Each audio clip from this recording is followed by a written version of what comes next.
Hello दोस्तों, आपका स्वागत है एक नई वीडियो में। पीछे जो हमने वीडियो बनाई हुई जो वीडियो मैं आपके लिए लेके आया तो जो फर्स्ट वीडियो थी उसमें हमने ज्योग्राफी का जो बेसिक इंट्रोडक्शन था उसके बारे में डिस्कस किया था। और जो नेक्स्ट हमारी जो सेकंड वीडियो थी, सेकंड वीडियो में हमने ओरिगन ऑफ द अर्थ यानी कि जो अर्थ का ओरिगन हुआ है वो किस बेस पे हुआ है, कैसे हुआ है। और उसके साथ साथ जैसे स्टार फॉर्मेशन, मून का जो ऑर्गेनाइजेशन हुआ वो कैसे हुआ, प्लैनेट्स की फॉर्मेशन कैसे हुई, तो उसके बारे में हमने डिस्कस किया था। और अगर आपने वो वीडियो नहीं देखी है तो इस वीडियो की डिस्क्रिप्शन में उस वीडियो का आपको लिंक मिल जाएगा। आज की जो वीडियो रहने वाली हमारी, आज का जो टॉपिक रहेगा वो रहेगा इंटरनल स्ट्रक्चर ऑफ द अर्थ। यानी कि जो हमारी अर्थ है इसका इंटरनल स्ट्रक्चर कैसा है। देखो, जैसे कि आप दूर से किसी हाउस को देखते हो तो बाहर से आपको दिखाई देता है कि भाई ठीक है, ऐसा पेंट हो रखा है, इस पे ये डिजाइन है। लेकिन जब तक आप उसके अंदर जाके ये नहीं देखोगे कि भाई उस हाउस को अंदर से किस तरह से बनाया गया है, ठीक है, तो वो हम अंदर जाके ही जान सकते हैं। बाहर से हम उसके बारे में पता नहीं लगा सकते हैं। बाहर से सिर्फ हम उसके जो स्ट्रक्चर है, आउटर स्ट्रक्चर, सिर्फ उसी को देख सकते हैं, उसी को हम जो है एनालाइज कर सकते हैं। लेकिन जो हमारी अर्थ है, अर्थ की जो डेप्थ है वो काफ़ी ज़्यादा है, तो वहां तक हमारा जाना पॉसिबल नहीं है, ठीक है। तो भी जैसे हाउस के अंदर हम जाकर देख सकते हैं, तो इस तरह से हम अर्थ के इंटीरियर पार्ट में जाकर नहीं देख सकते, क्योंकि उसके अंदर बहुत सारी वेरिएशंस पाई जाती हैं। टेम्परेचर काफ़ी ज़्यादा है, डेंसिटी में वेरिएशन मिलती है उसके अंदर, ठीक है। तो भाई ये काफ़ी इंटरेस्टिंग टॉपिक है और बहुत ही इम्पोर्टेंट टॉपिक भी है। यहाँ से भी आपके कई सारे क्वेश्चंस पूछे जाते हैं। जैसे अभी एनडीए में जो अभी एग्ज़ाम हुआ है एनडीए का 4 सितंबर को, तो उसमें एक क्वेश्चन पूछा गया था। उस क्वेश्चन में क्या पूछा गया था कि जो मोर डिसकंटिन्यूटी है, मोर डिसकंटिन्यूटी कहाँ पर पाई जाती है। तो जैसे हमारी जो अर्थ है उसमें लेयर्स हैं, डिफरेंट लेयर्स हैं। जैसे सबसे ऊपर हमारी क्रस्ट है, नीचे मेंटल है, फिर उसके बाद कोर है। तो इनके बीच में क्या होता है, जैसे एक केक की फॉर्मेशन होती है। एक बर्थडे पे आपने केक देखा हुआ, तो उसके अंदर क्या होता है, लेयर्स पाई जाती हैं। ब्रेड होता है और उसके ऊपर फिर जो है लेयर पाई जाती है एक पतली सी, और फिर ऊपर ब्रेड लगा होता है और फिर उसके ऊपर फिर से जो है एक नई लेयर हमें दिखाई देती है। तो सेम हमारी जो अर्थ है इसके अंदर अलग अलग कई सारी लेयर्स हैं। तो इन लेयर्स के बीच में एक डिसकंटिन्यूटी पाई जाती है। तो वो जो डिसकंटिन्यूटी पाई जाती है वो आपकी अलग अलग लेयर्स में अलग अलग नेम दिया गया है उनको। तो जो मोर डिसकंटिन्यूटी है, जैसे ये आपकी सेकंड नंबर पे पाई जाती है। इससे ऊपर है आपकी कोनार्ड। जो सबसे ऊपर जो डिसकंटिन्यूटी पाई जाती है वो है कोनार्ड। कोनार्ड जो है आपकी अपर लेयर, सॉरी अपर क्रस्ट, और जो नीचे वाला पोर्शन है क्रस्ट का, उन दोनों के बीच में एक डिसकंटिन्यूटी पाई जाती है जिसको कोनार्ड बोलते हैं। उसके बाद जो नीचे वाली जो क्रस्ट है ये, और अपर मेंटल, इनके बीच में आपकी जो मोर डिसकंटिन्यूटी ये पाई जाती है। काफी इंपॉर्टेंट क्वेश्चन है भाई। एचसीएस में भी ये क्वेश्चन पूछा जाता है, यूजीसी नेट में भी यहाँ से एक क्वेश्चन 100% आता है। तो आज की वीडियो में हम इसके बारे में डिस्कस करेंगे। दूसरा कि जो इंटरनल स्ट्रक्चर है हमारी अर्थ का वो कैसा है और उसमें किस तरह से वेरिएशन है, कहाँ पे कौन सा एलिमेंट ज़्यादा पाया जाता है, टेम्परेचर कैसा है, डेंसिटी कैसी पाई जाती है, और जो रॉक्स हैं भाई उनका स्ट्रक्चर कैसा है और हमने उनके बारे में कैसे पता लगाया है। जो भी इंफॉर्मेशन हैं हमारे पास वो हमने किस बेस पे ये आइडिया लगाया कि जो हमारी अर्थ है उसका जो स्ट्रक्चर है वो इस तरह का है, ठीक है। तो चलिए स्टार्ट करते हैं वीडियो को। और वीडियो को लास्ट तक देखना भाई, अगर आपको टॉपिक अच्छे से समझना है, क्योंकि जब तक आपके कॉन्सेप्ट क्लियर नहीं होंगे तो आप टॉपिक को कुछ टाइम के लिए तो याद रख सकते हो, लेकिन एक लॉन्ग टर्म मेमोरी में आप उसको फिट नहीं कर सकते हो। तो उसके लिए आपके कॉन्सेप्ट क्लियर होने बहुत ही ज़रूरी है। जैसे आप यूजीसी नेट या यूपीएससी एग्ज़ाम वगैरह की तैयारी कर रहे हैं तो, या फिर टीचिंग लेवल पे, और सिर्फ फॉर्मेलिटी के लिए ही नहीं बल्कि अगर आप रियल में कुछ सीखना चाहते हो तो कोई भी आप काम कर रहे हो, कोई भी टॉपिक आप रीड कर रहे हो, कोई भी चैप्टर रीड कर रहे हो, उसको बिल्कुल अच्छे से रीड कीजिए। उसकी जो कॉन्सेप्ट है वो आपने क्लियर कीजिए, ताकि एक लॉन्ग टर्म मेमोरी में वो चीज़ें आपकी फिट हो जाएं। ठीक है, तो चलिए स्टार्ट करते हैं वीडियो को। सबसे पहले हम बात करेंगे भाई, जैसे हमारी जो अर्थ है, तो अर्थ का जो स्ट्रक्चर है, इंटरनल जो स्ट्रक्चर है, उसके बारे में हमें दो सोर्सेज से पता लगता है कि भाई जो इसका जो इंटरनल जो स्ट्रक्चर है वो किस टाइप का है, कितनी इसके अंदर लेयर्स पाई जाती हैं, और उनके अंदर जो रॉक्स हैं वो किस टाइप्स की हैं। ठीक है, या फिर जो इंटरनल स्ट्रक्चर है वो किस तरह का है। जैसे फर्स्ट चैप्टर में आपने एक प्रोसेस ऑफ डिफरेंशिएशन के बारे में मैंने आपको बताया था कि भाई जो हैवी मटेरियल्स हैं वो कोर में क्या हो गए थे, जमा हो गए थे, और उनके ऊपर फिर उससे हल्के, फिर उससे हल्के, और फिर उससे हल्के, और सबसे जो हल्के मटेरियल थे वो बिल्कुल सबसे ऊपर डिपॉजिट हो गए। तो इस तरह से जो हमारे जो अर्थ का इंटरनल स्ट्रक्चर है वो डिफरेंट लेयर्स में डिवाइड हो गया। तो इसके बारे में हमें कैसे पता लगता है भाई, एक इसके लिए दो सोर्सेज हैं, एक तो आपका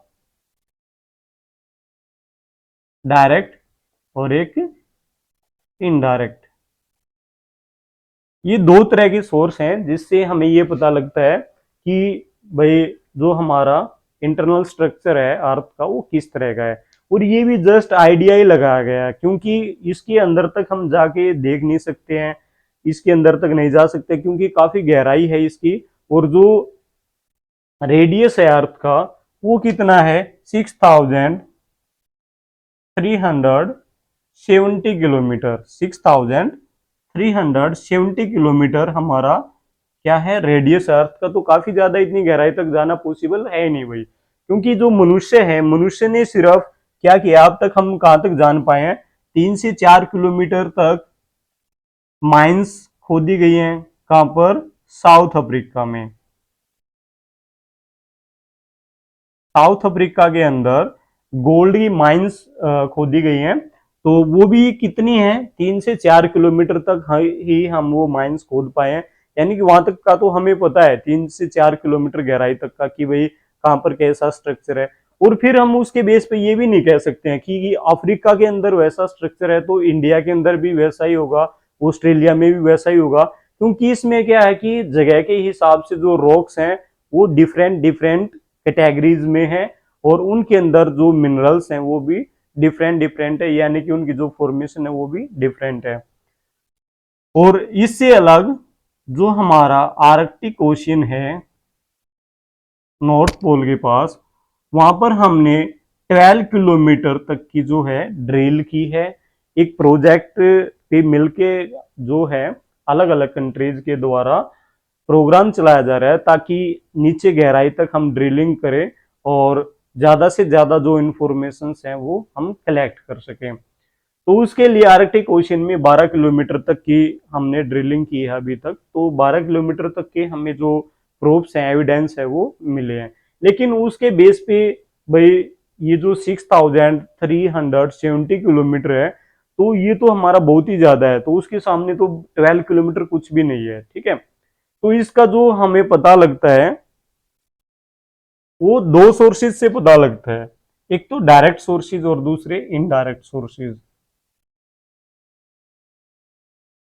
जो डायरेक्ट सोर्सेज हैं, डायरेक्ट सोर्सेज में क्या है भाई, डायरेक्ट में तो अब की ये आ गई, जैसे हमने जो माइंस वगैरह खोदी हैं 3 से 4 किलोमीटर तक अफ्रीका में, और दूसरा जो 12 किलोमीटर तक आर्कटिक ओशन में एक जगह है कोला, वहां पर हमने ड्रिलिंग की है। ठीक है, तो ये तो हमारे डायरेक्ट सोर्सेज हैं। इससे अलग एक और आता है डायरेक्ट सोर्सेज में, वोल्केनो। वोल्केनो क्या होता है, जो अर्थ से जो लावा निकलता है, गर्म लावा आपने देखा होगा, ये लिक्विड फॉर्म में होता है। तो ये जो लावा निकलता है, इस लावा से हमें पता लगता है कि भाई जो हमारा इंटरनल पार्ट है अर्थ का वो कैसा है। इस कुछ पार्ट में वो आपका लिक्विड है, लेकिन लिक्विड का भी हम ये नहीं पता लगा सकते कि भाई इतने किलोमीटर से इतने किलोमीटर तक फिक्स है, क्योंकि हमें ये नहीं पता, क्योंकि जो ये लावा निकल के आया है ये कितने किलोमीटर नीचे से निकल कर आया। तो इस बेस पे भी हम ये नहीं कह सकते, स्टिक इन्फॉर्मेशन नहीं है कि भाई जो लावा है ये इतने किलोमीटर से निकल के आया है और जो सबडक्शन जोन है वो इतने से इतने किलोमीटर तक है। या फिर इसको हम एस्थिनोस्फीयर भी कहते हैं। एस्थिनोस्फीयर किसको कहा जाता है, जो दुर्बलता मंडल जिसको बोलते हैं हिंदी में, उसको क्या कहते हैं हम, एस्थिनोस्फीयर। जो एस्थिनोस्फीयर आपका यहाँ पर जो है मैग्मा पाया जाता है, ये किस फॉर्म में, आपका लिक्विड फॉर्म में।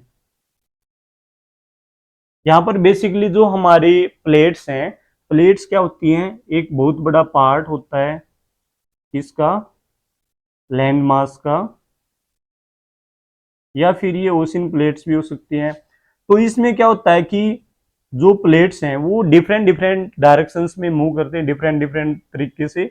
एक में तो क्या हो सकता है कि भाई जो ये प्लेट्स हैं एक दूसरे से अलग हो सकती हैं, डाइवर्ट हो सकती हैं। इसमें क्या होगा, बीच में दरार बन जाएगी आपकी, ठीक है, इनके अलग अलग डायरेक्शंस में मूव करने से। और अगर मान लो ये एक दूसरे के जो है बिल्कुल आमने सामने से टकराती हैं, तो उसमें क्या होगा, जो हैवी प्लेट है वो आपकी नीचे चली जाती है, सबडक्शन जोन में डूब जाती है एस्थिनोस्फीयर के अंदर, और जो हल्की जो प्लेट होगी वो क्या होगी, भारी प्लेट के ऊपर आ जाएगी, ठीक है। तो इससे जो नीचे वाला जो पार्ट है इसका, ये कहां पर चला जाएगा, एस्थिनोस्फीयर में। और एस्थिनोस्फीयर में जाने के बाद ये मेल्ट हो जाता है, जिससे जो लावा है उसकी फॉर्मेशन होती है। फिर ज्यादा प्रेशर होने के बाद जो लावा है वो रिलीज होके बाहर आता है, जहां से भी उसको रास्ता मिल जाता है। मान लो यहीं से उसको रास्ता मिल गया, तो यहाँ पर क्या होगा, लावा निकलना स्टार्ट हो जाएगा, जिसको हम वोल्केनो इरप्शन के नाम से जानते हैं। इससे जो है माउंटेन्स की फॉर्मेशन होती है। तो इसमें जो रॉक्स होती हैं, रॉक से हमें थोड़ा बहुत ये आइडिया लगता है कि भाई जो हमारी अर्थ है वो कहीं ना कहीं इंटरनल पार्ट में लिक्विड फॉर्म में भी है, ठीक है। तो दूसरा जो सोर्स है वो कौन सा है, इनडायरेक्ट सोर्स। इनडायरेक्ट सोर्स में क्या आता है, एक तो डेंसिटी आती है, दूसरा प्रेशर, और तीसरा टेम्परेचर, ठीक है। तीन तो ये हो गए, और एक आपका अर्थक्वेक।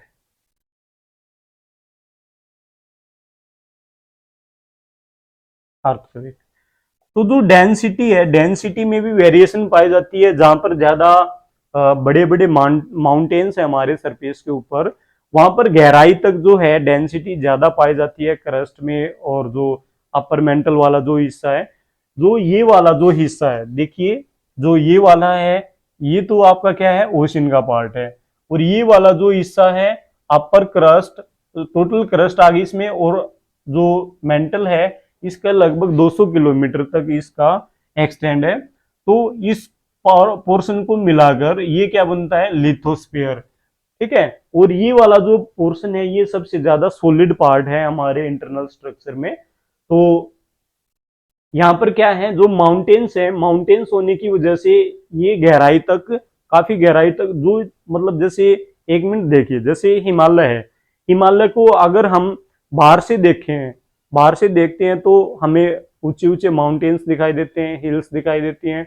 लेकिन ये नहीं है कि वो सिर्फ हमने उसको चिपका दिया एक सरफेस के ऊपर। जैसे मानिए ये सरफेस है, अगर हम, ये माउंटेन है, इसको खड़ा कर दें, तो इसको ऐसे खड़ा नहीं किया है, इसको नेचर के द्वारा बनाया गया है।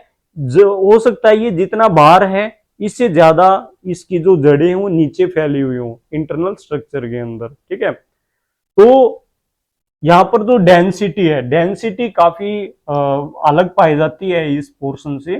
जो ओशन वाला जो पोर्शन है, यहाँ पर कितनी पाई जाती है, यहाँ पर पाई जाती है 2 ग्राम, और इसको ग्राम पर क्यूब में मेजर किया जाता है डेंसिटी को।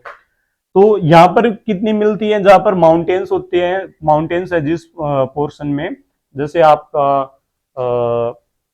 हिमालयन माउंटेन ले लो आप, और रॉकीज हैं, एंडीज हैं, एल्प्स हैं, बहुत सारे हैं, एटलस हैं। तो उनमें क्या है भाई, वहां पर जो डेंसिटी है नीचे वो 3 ग्राम पर सेंटीमीटर क्यूब वहां पर पाई जाती है। ठीक है, तो जो डेंसिटी है ये भी आपकी अलग अलग होती जाती है। अब जितनी ज्यादा गहराई में हम जाते जाएंगे तो जो प्रेशर है, प्रेशर बढ़ता जाता है, और प्रेशर बढ़ने के साथ साथ जो डेंसिटी वो भी इंक्रीज होती जाती है।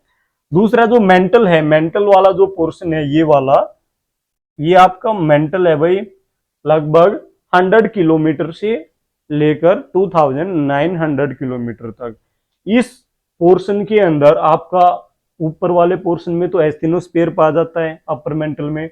जो नीचे वाला जो पोर्शन है इसके अंदर जो ये है डेंसिटी है ये इंक्रीज होती जाती है। ठीक है, जैसे अपर मेंटल में 3.4 ग्राम पर सेंटीमीटर क्यूब पाई जाती है, तो जो नीचे वाला जो पोर्शन है इसमें ये पहुंचते पहुंचते 5 के नियर बाई चली जाती है, 5 के नियर बाई।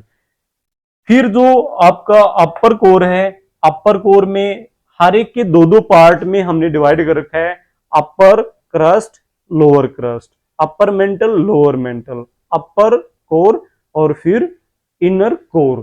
ठीक है, जो हमारा इनर कोर है ये यहां पर आ जाता है हमारा सेंटर पॉइंट। जैसे ये हमारी अर्थ है तो इस अर्थ का जो ये वाला जो भाग है, ये वाला जो पार्ट है ये क्या कहलाता है, inner core. This portion is called inner core. और इसकी जो डेप्थ है वो 5100 से लेकर कितने तक है, 6370 किलोमीटर तक। इससे ऊपर वाला जो ये वाला जो पोर्शन है ये है आउटर कोर। ठीक है, आउटर कोर की जो डेप्थ है वो कितनी है, 2900 से लेकर 5100, यानी कि लगभग 3000।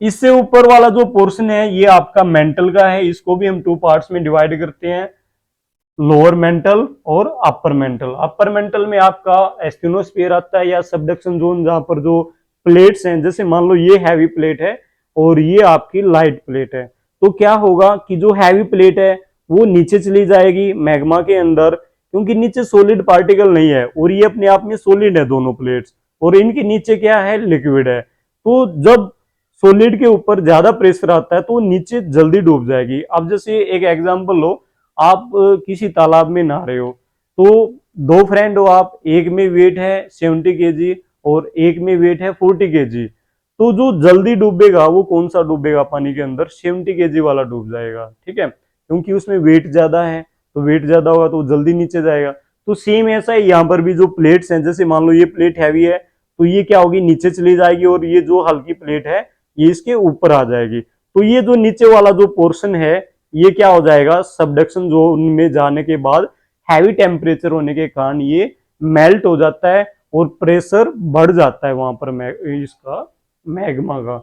मैग्मा और लावा अलग अलग नहीं है, जो इंटीरियर पार्ट है उसमें जो लिक्विड फॉर्मेशन में होता है ये इसको मैग्मा बोलते हैं, जब ये बाहर आ जाता है तो उसको लावा बोला जाता है।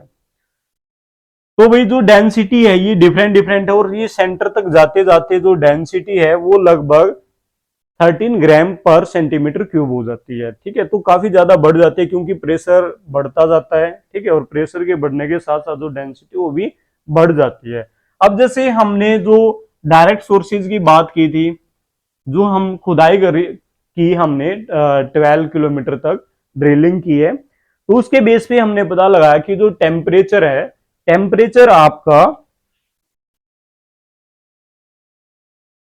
32 किलोमीटर के बाद जो है 1 डिग्री सेल्सियस जो टेम्परेचर है वो इंक्रीज हो जाता है। यानी कि 32 किलोमीटर के बाद एवरेज अगर हम देखें, सॉरी 32, हाँ 32 किलोमीटर के बाद जो 32 नहीं, वो 32 किलोमीटर नहीं, यहां पर 32 मीटर आएगा। 32 मीटर के बाद जो टेम्परेचर है वो 1 डिग्री सेल्सियस आपका इंक्रीज हो जाता है। तो इस बेस पे अगर हम देखें तो जो 10 किलोमीटर है, अगर 10 किलोमीटर तक हम जाते हैं तो इसके हिसाब से जो टेम्परेचर आपका 300 डिग्री सेल्सियस तक इंक्रीज हो जाएगा। और अगर हम 40 किलोमीटर नीचे जाते हैं तो जो टेम्परेचर है वो 1200 किलोमीटर तक बढ़ जाएगा। अब अगर मान लो टेम्परेचर इतना ज्यादा बढ़ रहा है 40 किलोमीटर में जो टेम्परेचर है 1200 किलोमीटर हो गया, तो 6370 किलोमीटर पे तो टेम्परेचर हमारा बहुत ही ज्यादा हो जाएगा। ठीक है, उसकी कैलकुलेशन नहीं कर सकते हम, इतना ज्यादा टेम्परेचर हो जाएगा। और इतना ज्यादा टेम्परेचर होने के बाद क्या हो जाएगा कि जो नीचे वाला जो पोर्शन है वो सॉलिड फॉर्म में हो ही नहीं सकता है। लेकिन इसका भी हमें एविडेंस मिले हैं, कुछ हमने पता लगाया अर्थक्वेक के बेस पे कि जो सेंटर वाला जो पार्ट है वो हमारा सॉलिड फॉर्म में है, जो इनर कोर का जो पार्ट है वो सॉलिड फॉर्म में है, और इससे ऊपर वाला जो पोर्शन है अपर कोर वाला, ये आपका सेमी सॉलिड है, यानी कि कुछ पोर्शन लिक्विड में और कुछ आपका सॉलिड में है। तो भाई यहाँ पर आपको समझ आ गया होगा कि भाई इस बेस पे जो टेम्परेचर है, टेम्परेचर के बेस पे भी हम जस्ट आइडिया लगा सकते हैं कि भाई जो टेम्परेचर है वो बढ़ रहा है, तो इसका मतलब वहां पर लिक्विड पोर्शन हो सकता है। लेकिन कहीं ना कहीं यहाँ पर इसके अगेंस्ट में भी हमें कुछ एविडेंस मिले हैं, अर्थक्वेक से हमें पता लगा है। तो भाई यहाँ पर ये तीन जो पॉइंट्स हैं, डेंसिटी, प्रेशर और टेम्परेचर, इनसे हमें स्टिक इंफॉर्मेशन नहीं मिलती है। थोड़ी बहुत जो स्टिक इंफॉर्मेशन मिलती है वो किससे मिलती है, अर्थक्वेक के द्वारा। तो जो क्वेश्चन पूछा जाएगा आपसे, क्वेश्चन यहां से ये बन सकता है कि भाई जो इंटरनल स्ट्रक्चर ऑफ द अर्थ है, तो उसकी जो हमें जानकारी मिलती है डायरेक्ट सोर्सेज से, वो निम्न में से कौन सा है। यानी कि कुछ ऑप्शंस दे दिए जाएंगे और कुछ फिर वहां पे आपको ऑप्शन दे दिए जाएंगे, जैसे क्वेश्चन के साथ साथ डेंसिटी, प्रेशर और आपका ड्रिलिंग, ठीक है, और साथ में टेम्परेचर दे दिया जाए, तो आंसर कौन सा हो जाएगा, ड्रिलिंग। जो हमने 12 किलोमीटर तक जो ड्रिल किया है ओशन के अंदर, आर्कटिक ओशन में, वो आपका आंसर हो जाएगा। इनडायरेक्ट में आपका डेंसिटी, प्रेशर, टेम्परेचर और अर्थक्वेक। हाँ, एक और डायरेक्ट सोर्स में आपका वोल्केनो भी हो सकता है, ठीक है, क्योंकि उसमें से जो बाहर निकलते हैं रॉक्स पार्टिकल्स, उनके बेस पे हमें कुछ इंफॉर्मेशन मिलते हैं। और एक मेट्योर्स भी, यानी कि जो उल्कापिंड आके गिरते हैं हमारे अर्थ के ऊपर, अर्थ सरफेस पे, तो उससे भी हमें थोड़ा बहुत पता लगता है कि भाई, क्योंकि उसका जो ऊपर वाला जो पार्ट है वो फ्रिक्शन की वजह से खत्म हो जाता है, उसका जो सेंटर का पार्ट है कई बार वो बच जाता है, जो कि आगे सरफेस के ऊपर गिरता है। लेकिन हमें ये याद रखना चाहिए कि जो अर्थ है और जो वो मेट्योर्स आगे गिरा है, उनकी जो फॉर्मेशन है वो अलग अलग है, ठीक है। तो इस बेस पे हमें उससे भी कुछ ज्यादा इंफॉर्मेशन नहीं मिलती है कि भाई जो ट्रस्टेड हो। तो ये जो तीन है, आई थिंक आपकी समझ आ गया होगा। यहां से एक क्वेश्चन यहां से बनता है कि भाई अगर हम इंटरनल पार्ट में जाते हैं अर्थ के, तो 32 मीटर्स पर कितने डिग्री जो टेम्परेचर वो इंक्रीज हो जाता है, तो 1 डिग्री सेल्सियस। यहाँ पर याद रखना है बेटा आपने कि 32 मीटर, नॉट किलोमीटर, ठीक है। इसके बाद हम डिस्कस करते हैं अर्थक्वेक।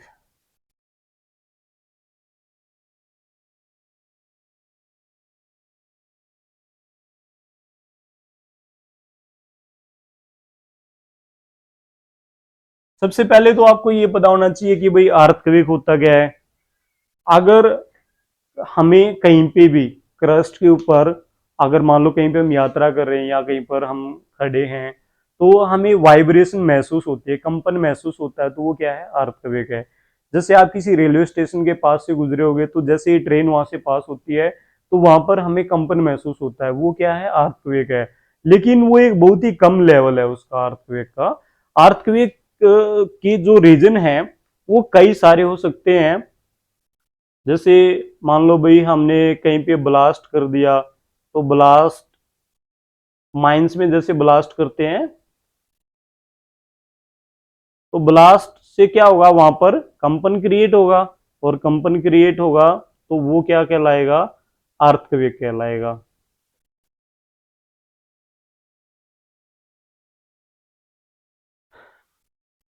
माइनिंग से भी हो सकता है ये, या कहीं पे कुछ कोलैप्स हो गया, कोई बड़ा माउंटेन है या लैंडस्लाइड होगी बड़े लेवल पे, तो या फिर बड़े ज्यादा क्वांटिटी में जो डेब्रीज है किसी माउंटेन से वो नीचे गिर जाए, तो वहां पे भी क्या होगा, एकदम से कंपन क्रिएट होगा। या फिर जो मैंने बताया था कि जो प्लेट्स हैं, प्लेट्स जब आपस में मूव करती हैं, एक दूसरे से टकराती हैं, तो उससे भी आपका जो वाइब्रेशन है वो क्रिएट होती है।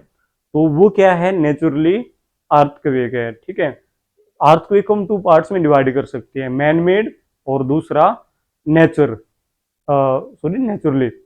तो नेचुरली में तो क्या होगा कि जो प्लेट्स मोमेंट के द्वारा जो ओरिजिनेट होगा या वोल्केनो के एरप्शन होने से जो वाइब्रेशन क्रिएट होगी, ये नेचुरली हो जाएंगे।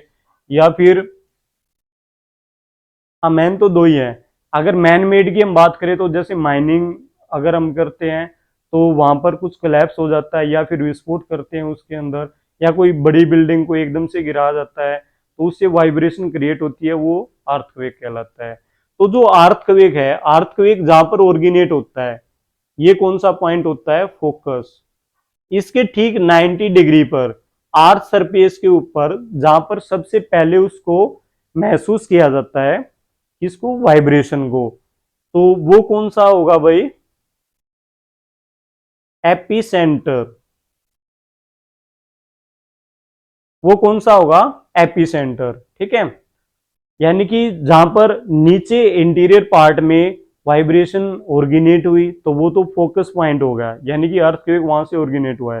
फिर वो 90 डिग्री पे जब सबसे ऊपर वेव्स आती हैं और जहां पर सबसे पहले हमें महसूस होती है, कंपन महसूस होती है सबसे पहले, तो वो क्या कहलाएगा, एपी सेंटर कहलाएगा। जैसे न्यूज में आपने सुना होगा कि भाई जो जब कभी अर्थक्वेक आता है तो हमें ये सुनने को मिलता है कि भाई इसका जो सेंटर था वो उस रीजन के अंदर था, या फिर जैसे हिंदकुश पहाड़ियों के अंदर, और या सुलेमान की पहाड़ियां जो पाकिस्तान में, या फिर हिमालय माउंटेन हमारा वहां पे हो सकता है। नॉर्थ पार्ट में सबसे ज्यादा आते हैं अर्थक्वेक, क्योंकि जो प्लेट्स हैं वो यहाँ पर कंटिन्यू एक दूसरे से टकरा रही हैं, इंडियन प्लेट और यूरेशियन प्लेट।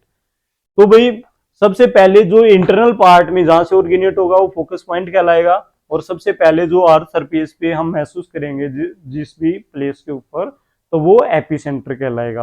अब इसकी मेन आपकी दो तरह की वेव्स होती हैं। एक तो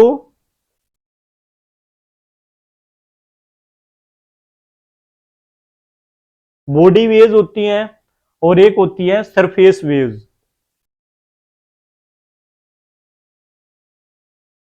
जो बॉडी वेव होती है वो कौन सी होती है, जो इंटरनल पार्ट में रिलीज होती हैं उनको हम बॉडी वेव्स कहते हैं। और जब वो सरफेस पे चलती हैं, जैसे एल वेव्स हैं जो जो सबसे लंबे टाइम तक रहती हैं हमारे सरफेस के ऊपर, तो इनको लव वेव्स भी कहा जाता है, लॉन्ग वेव्स भी कहा जाता है। तो ये जो वेव्स होंगी ये आपकी सरफेस वेव्स भी कहलाती हैं। अब जो पी और एस जो वेव्स हैं ये आपकी मेन वेव्स हैं। पी वेव्स का क्या रोल होता है, अब हमें इंफॉर्मेशन कैसे पता लगती है भाई, क्योंकि जो पी वेव्स हैं आपकी, पी वेव्स सॉलिड, लिक्विड और गैसियस,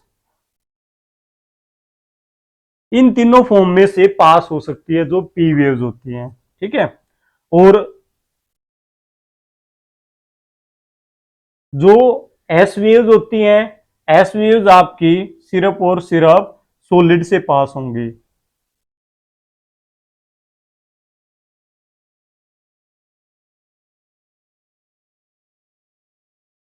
एस वेव्स जो हैं आपकी सिर्फ और सिर्फ किससे पास होंगी, सॉलिड से पास होंगी।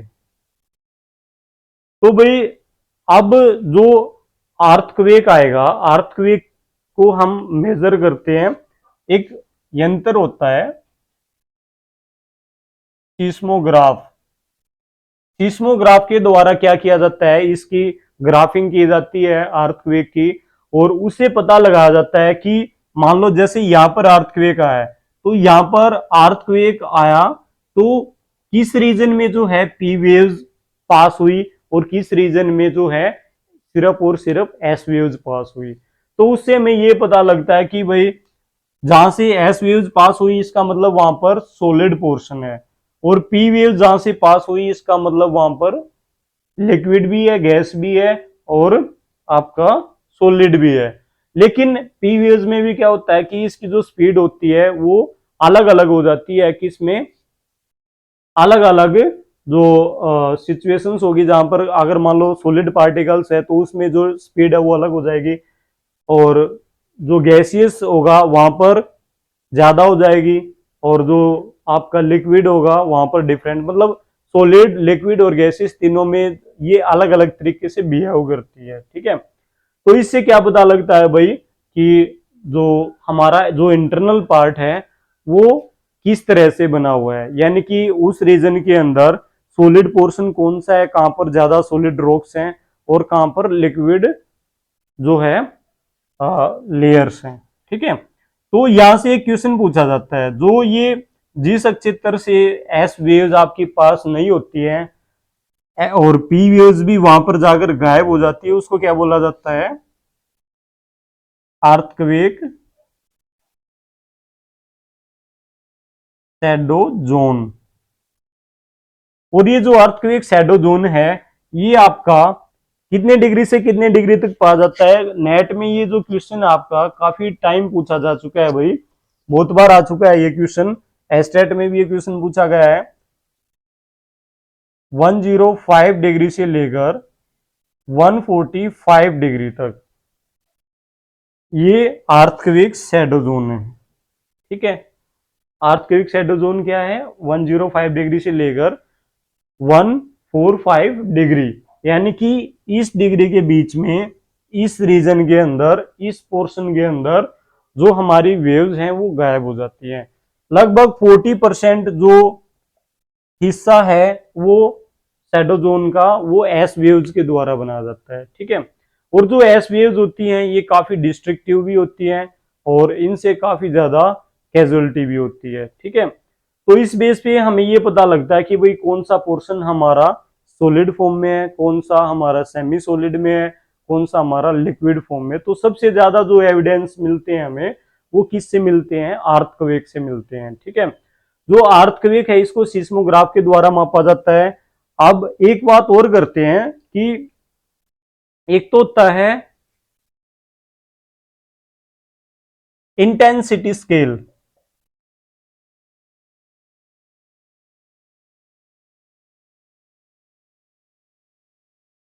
जो इंटेंसिटी स्केल है भाई ये किसने बनाया था, मर्कली ने बनाया था, और ये कहां से बिलोंग करते थे, इटली से। जो इंटेंसिटी स्केल आपका वो बनाया था मर्कली ने, और जो मर्कली थे ये कहां से थे, इटली से, इसलिए इसको मर्कली स्केल के नाम से भी जाना जाता है। और इसमें 1 से 12 तक जो है अंक निर्धारित होते हैं। ठीक है, और एक होता है भाई अर्थक्वेक स्पीड। अर्थक्वेक की जो स्पीड होती है वो उस पे कितने मेंशन होते हैं, 0 से 10 तक। जनरली 8 से ऊपर की स्पीड के जो अर्थक्वेक है वो बहुत ही रेयर आते हैं। अगर वो आएंगे तो भाई उससे काफी ज्यादा कैजुअलिटी होगी और जो बिल्डिंग्स वगैरह हैं उनका नुकसान ज्यादा होगा। ठीक है, और खासकर जो कोस्टल एरिया के आसपास रहते हैं जो लोग, या फिर कहीं पे पॉपुलेशन डेंसिटी ज्यादा है तो वहां पर भी ज्यादा कैजुअलिटी हो सकती है। अभी जैसे 2-3 साल पहले नेपाल के अंदर आया था, तो नेपाल में काफी ज्यादा कैजुअलिटी हुई थी, वहां पर स्पीड आपकी 7+ थी। ठीक है, 8+ तो बहुत ज्यादा हो जाती है। ठीक है, तो भाई यहाँ पर याद रखना है जो मर्केली स्केल है इस पर जो इंटेंसिटी स्केल भी कह सकते हैं हम, डेंसिटी को 1 से 12 तक मापा जाता है, और जो इसकी स्पीड होती है उसको 0 से 10 तक मेजर किया जाता है। ठीक है, तो भी एक बार दोबारा से हम क्विकली रिवीजन कर लेते हैं। ये हमारी अर्थ का इंटरनल स्ट्रक्चर है जिसके अंदर 3 लेयर पाई जाती हैं, क्रस्ट और मेंटल और कोर।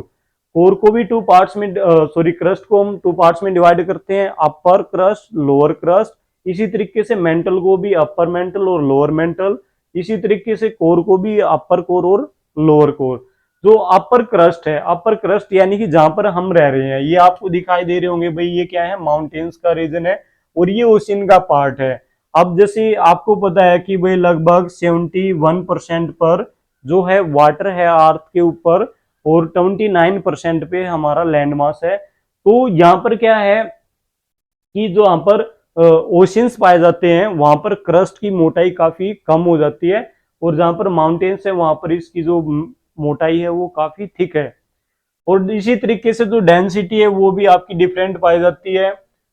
ओशियंस के अंदर जो इसकी लेयर है वहां पर 2 ग्राम तक पाई जाती है, 2 ग्राम तक, और जो जहां पर माउंटेन्स पाए जाते हैं वहां पर 3 ग्राम पर सेंटीमीटर क्यूब तक पाई जाती है। फिर इसके बाद जो अपर मेंटल है, अपर मेंटल पे आप के अंदर आपका स्टेनोस्फीयर पाया जाता है। सबडक्शन जोन भी बोलते हैं, हिंदी में इसको दुर्बलता मंडल बोला जाता है। इसमें जो है लावा पाया जाता है। जब ये इंटरनल पार्ट में होता है तो मैग्मा बोलते हैं, जब बाहर आ जाता है तो इसको लावा बोला जाता है। इसकी जो गहराई है वो कितनी है भाई, लगभग 100 से लेकर और 2900 किलोमीटर तक है। नीचे वाला पोर्शन लोअर मेंटल कहलाता है। यहाँ पर जो डेंसिटी है वो 4.7 ग्राम पर सेंटीमीटर क्यूब तक है। फिर जो अपर कोर है, अपर कोर यानी कि आउटर कोर भी हम इसको कह सकते हैं, इसकी जो मोटाई है लगभग 3000 तक है। और फिर नीचे हम बात करें तो जो कोर का जो पॉइंट है, सेंटर पॉइंट है हमारी अर्थ का कोर के अंदर, लोअर कोर में, वो कितना है 6370 किलोमीटर तक। ठीक है। जो अपर मेंटल है ये आपकी इसमें पाई जाती है, लिक्विड फॉर्म में है। फिर नीचे सॉलिड पोर्शन आ जाता है। फिर अपर कोर में फिर से लिक्विड आ जाता है और लोअर कोर में आपका सॉलिड पोर्शन आ जाता है। ठीक है। यहां से भी आप देख सकते हो, ये जो ब्लू कलर का दिखाई दे रहा है ये ओशन का पार्ट है। ठीक है। ठीक है भाई, एक और बात पूछी जा सकती है, सियाल, सिग्मा और नीफे। सियाल क्या होता है, सिलिका प्लस एल्यूमिनियम। जो अपर वाला जो पार्ट है माउंटेनस रीजन का, यहाँ पर आपकी सियाल पाई जाती है। उसके बाद सिग्मा है नीचे, सिग्मा यानी कि सिलिका और मैग्नीशियम। जो ओशियंस है इनकी जो तलैटी है वो बेसाल्ट से बनी हुई है ज्यादातर। और जो नीचे वाला जो पोर्शन रहेगा कोर का वो किससे बना है, वो बना आपका निकिल और फेरस से। ठीक है, फेरस यानी कि आयरन। तो भाई यहां से ये क्वेश्चन भी पूछा जा सकता है कि रेडियस कितना है अर्थ का, 6370 किलोमीटर। ठीक है। यहाँ पर डेंसिटी कितनी होती है, 11 से 13 ग्राम पर सेंटीमीटर क्यूब तक होती है। ठीक है। तो एक जो डिस्कंटिन्यूटी की हम बात कर रहे थे कि भाई जो अलग अलग डिस्कंटिन्यूटी पाई जाती है, जैसे अपर क्रस्ट और लोअर क्रस्ट, फिर अपर मेंटल और लोअर मेंटल, फिर अपर कोर और फिर लोअर कोर। तो इन सब के बीच बीच में जो है, जैसे अपर क्रस्ट और लोअर क्रस्ट के बीच में आपकी जो पाई जाती है वो कोनार्ड पाई जाती है। फिर इसके बाद जो लोअर कोस्ट क्रस्ट आपकी और अपर मेंटल है, इसके बीच में पाई जाती है आपकी मोर डिस्कंटिन्यूटी। फिर इसके बाद जो अपर मेंटल है और लोअर मेंटल है, इसके बीच में पाई जाती है रैपिटी। लोअर मेंटल और अपर कोर के बीच में पाई जाती है आपकी गुटेनबर्ग। ठीक है। और फिर अपर कोर और लोअर कोर के बीच में आपकी हो जाएगी लेमान। ठीक है। तो इसको आपने कैसे याद रखना है, एक ट्रिक बताता हूं मैं आपको। Very very most important question है भाई, यहां से पूछा जाएगा आपका।